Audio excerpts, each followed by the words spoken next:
Today is Time Machine Day, and today we're talking about things I wish I knew in my 20s if I wanted to build wealth even faster, become financially free even faster, or have a more meaningful life. And the best way for me to tee this one up is to give you a choice. I got $1 million and I'm going to all in give it to you right now, or I can give you what's in here.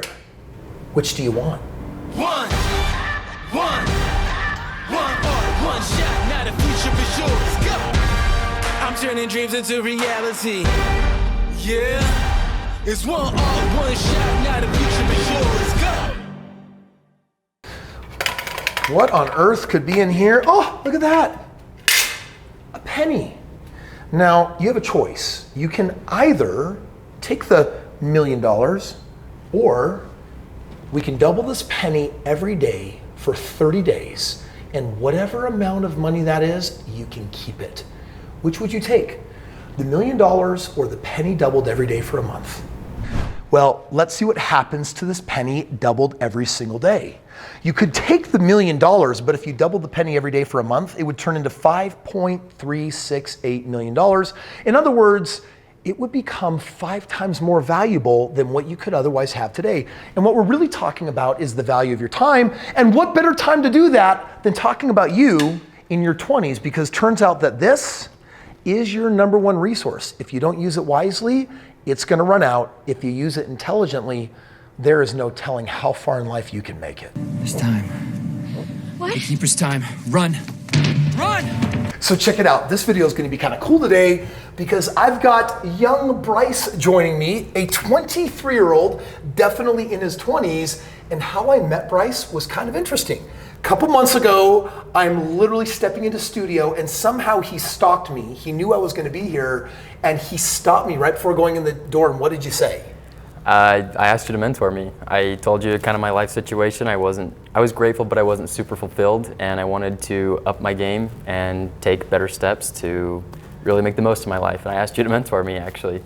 And I'm telling you right now, I am not inviting you to stalk me and track me down and wind up on my doorstep. But I will tell you that I admired him so much that I said, you know, come on in, sat down with a member of my team, and 2 hours later was offered a job. And guess what? Today, are you being mentored? Yeah. And he comes today with a really important question, being a young 23-year-old wanting to know the best use of his time. And what I want to do first before I answer your very valuable question is, I want to share with you, if I could time machine back in my 20s all over again, then 3 top things that I would do. Then we'll tackle your question. Cool. Man, wouldn't it be so cool, Bryce, if I could take a penny and deposit it with some financial institution where it would double every single day and a month later I'd have $5.3 million? Well, I don't know of one out there that does that, but let's take the example to another level. What if there was a place where you could literally put $1 a day and double it every single day again for a month? Any idea how much money you'd have after a month if you are doubling $1 a day? You would literally be a billionaire. You would be worth over $1 billion. But the reason why I'm bringing this up is because, yet again, there's not a financial institution where you can put $1 a day and double it and have it produce that. It's an example meant to illustrate the value of time. Because right now, I find that if you're watching this video, the number one thing that is risking your financial future, and Bryce, your financial future, is waiting. In fact, I'm about to show you an example about the cost of waiting. Because $1 a day for 30 days, if that's $1 billion, what happens if you just delay a week? You just literally procrastinate and say, you know, I'll start next week. Well, instead of winding up with over $1 billion, you would go shy to only having $8.3 million. In other words, you would miss out on 99% of the benefits. In other words, this is so valuable that when we procrastinate or when we delay doing the 3 things I'm about to share with you and the answer to Bryce's big question, the costs cost you dearly. Now listen, if you're a subscriber on my channel, you know that I was retired at the age of 26. My definition then being that I had graduated college and I quit my job because my small portfolio of 25 homes was paying me $12,000 a month. Back then, I literally didn't want to work. I didn't know what I wanted to do with my life, but I hated the idea of giving my time to something that I didn't want to do or didn't believe in. So those 25 properties basically unmortgaged my life and gave me literally the next 30, 40 years back so that if I didn't want to work, I didn't have to. Now, what I discovered is that I actually love certain kinds of work, which is why I make these videos, because I love helping as many people as I possibly can. You understanding, however, the value of your time will make the vast difference on your financial destiny and its outcome, whether you become really financially successful or whether you struggle your entire life. So to you and to my friend Bryce, pay attention to this real world math. I've got 3 powerful financial choices I want to share with you today. But before I do, let me give you a real world example instead of a fake world example. You see, I've got Gru and Balthazar that are basically in their 20s making 2 different sets of choices. Here's Gru. He says at 19 years old, he put $300 away each month only until he turns 27, which means he's only doing it for 8 years. But he has it compounding at 10%. Well, Gru ends up putting in at $300 every month for that 8-year period of time. He ends up putting $28,800 away. That's it. Meanwhile, you've got Balthazar, which we know is kind of a punk, right? If you've seen the movies. I've been a bad boy. At 27 years old, Balthazar puts $300 away. So he starts literally 8 years later than Gru. So at 27, he starts putting $300 away, and he does it every month, but until he's 65, not 8 years, he does it for his entire working life, and he also lets it compound at 10%. In total, he ends up with $300 a month, setting aside $140,000. So Gru, who put $28,800 away over 8 years, or Balthazar, who put $140,000 away, but starting later in life, here's the question. At retirement, guess who has more money? Check it out.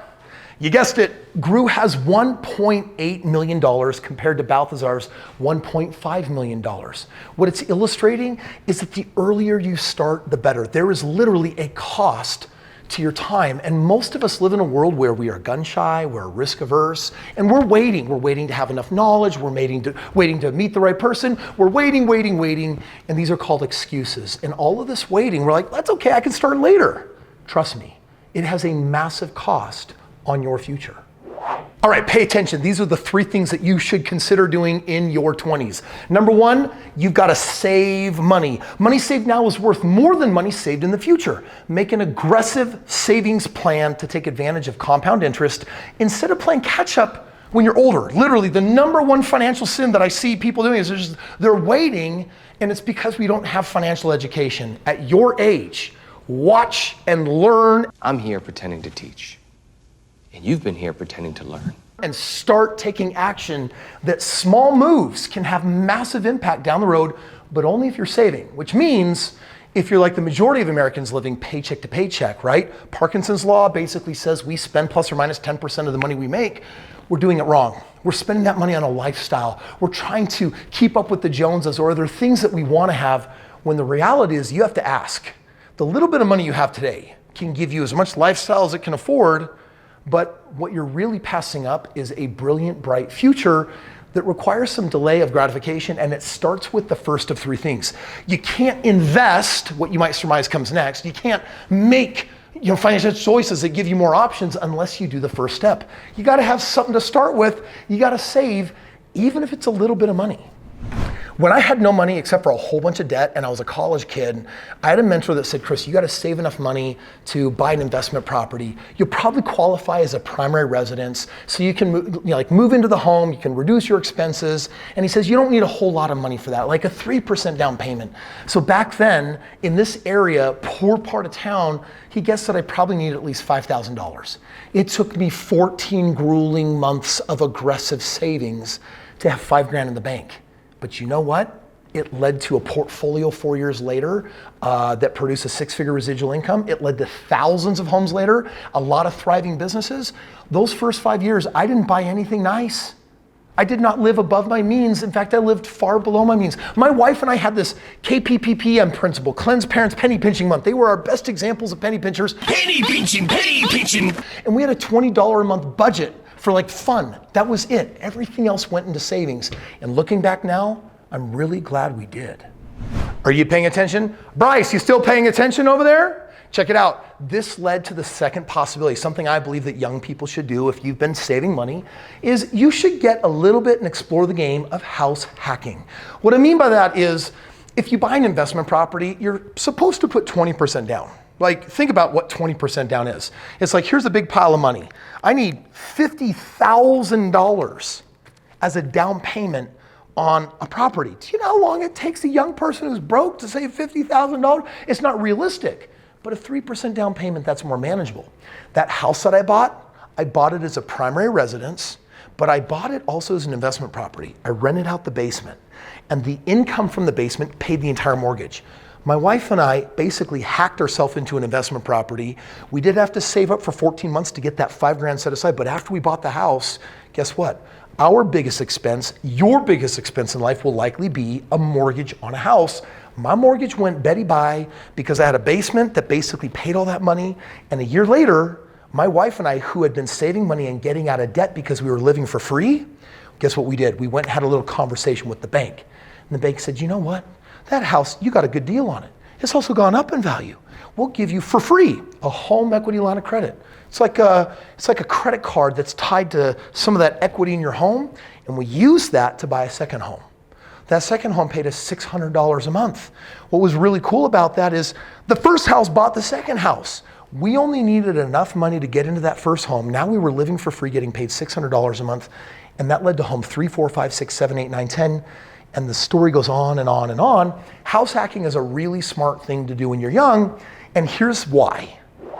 Now, why would I invite Bryce to buy a piece of property? Check it out. So in normal real estate land, you know that real estate goes up in value. That's called appreciation. And based on the last 65 years, it goes up an average of 4.65%.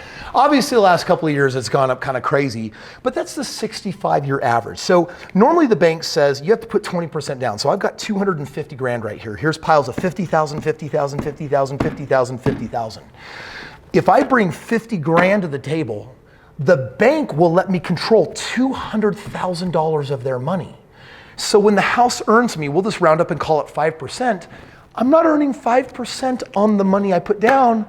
I'm earning 5% on the total amount.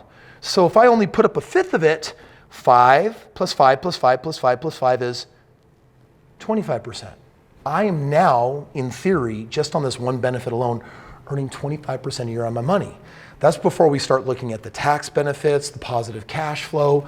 So real estate employs a game of leverage. You know, for example, $50,000 in stock land can only buy you $50,000 worth of stock. Real estate, it's a different game altogether.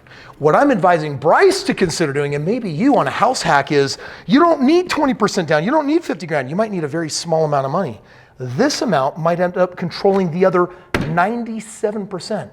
The ROI on my first house, by the time I sold it, was thousands of percent because of this really big house hack. Something to look at in your 20s to make sure that you've got this working for you. The third thing that you should consider doing in your 20s, you should get some type of hustle, some type of business ownership. Could be a franchise, could be whatever. Check it out. Continue to build up your income and work hard while young. Whether through a side hustle, a startup, or an absentee owner franchise, by trading time for money now, you will save enough to trade your money for time in the future. The work you put in now will allow you to live in an early, abundant retirement. Think about it this way. Statistically, according to the IRS, the average millionaire has 7 streams of income. So when I bought a property and it produced a positive cash flow for me, and then I did it 24 more times, that was technically 25 streams of income that totaled $12,000 a month. The value of that real estate to me, $1.6 million. But guess what I've learned in the meantime? Side hustles, business ownership, franchise, owning this, owning that. Bottom line is, you make your money work for you, and the amount of money you put to work, depending on the ROI with the combination of time, is what allows it to compound and become something very, very meaningful. Start early enough, and there's so much that is possible to you. The other thing what I want you to really consider here is society may have bred you to say, go to college, get a degree, work for somebody else. There's nothing wrong with that. You can be an intrapreneur, but remember, that's a single source of income. And that means that you have a single point of failure. So you should at least own businesses or things on the side outside of your career where you can create greater stability. Dude, what happens if you lose that job? You have other things to fall back on. What happens if that investment falls through? You have other things to fall back on. The more streams, the mo better. All right, Bryce, how was that? Good. Did you learn something? Yeah, learned a lot. What did you pick up from that? I realized that if you are only focusing on one stream of income, you have, like you said, a single point of failure. So you need to diversify, but then also use your youth as an advantage to you to spend time now so that you can trade money for time later. Dude, super, super smart. And by the way, Bryce is doing something really clever. He has a job that has a salary, has an income for him. He's definitely got room for upward mobility, but guess what he's doing at the exact same time? He's mentoring, he's learning and growing. So you put yourself in a really smart place where in your youth, you really still have that opportunity to start mentoring with people that have had great levels of success. You're basically in a paid mentorship or, if you will. So if you could just ask one question today for this video, what would you ask? Yeah, I have been thinking about this actually. I think there's something to be said about timing and how fast people move to achieve their goals. By society's standards, you reached, like you said, retirement at age 26, which is incredibly fast compared to what society teaches. A lot of people are still in school at age 26. And I think that if people could see more of a way to get to their goals, they would run faster to get there. Yes. So what would you say as far as pace that people take? Like as far as the mentality of I'm running a marathon, so I'm gonna jog, and people look at the same race as I'm running a 100-yard dash, so I'm gonna sprint. So what would you say about how, do you think people are closer to achieving their goals than they think? Yeah, I love that question. And so here's what I want to share with you. When I wrote this book, Have It All, it was to actually uncover the real math of how people become wealthy. So most people will have been taught to put their money in a 401k or an IRA. A lot of the conservative things that society advises earns very simple single-digit ROIs. And what I learned by doing the math is that single-digit investment returns don't compound meaningfully in a lifetime.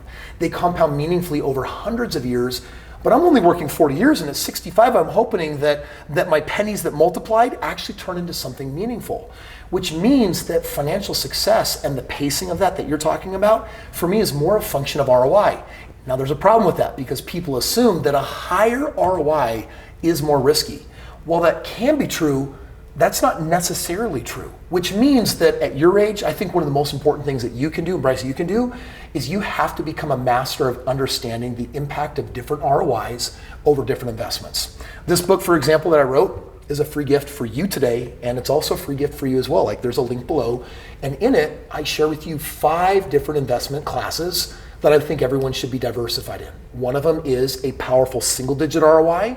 One of them is the double-digit ROI of real estate. Like I never earn less than 25% a year on my money in real estate. But number 3, I show you how you can access triple-digit ROIs. Already we've left the farm. People think we're so crazy.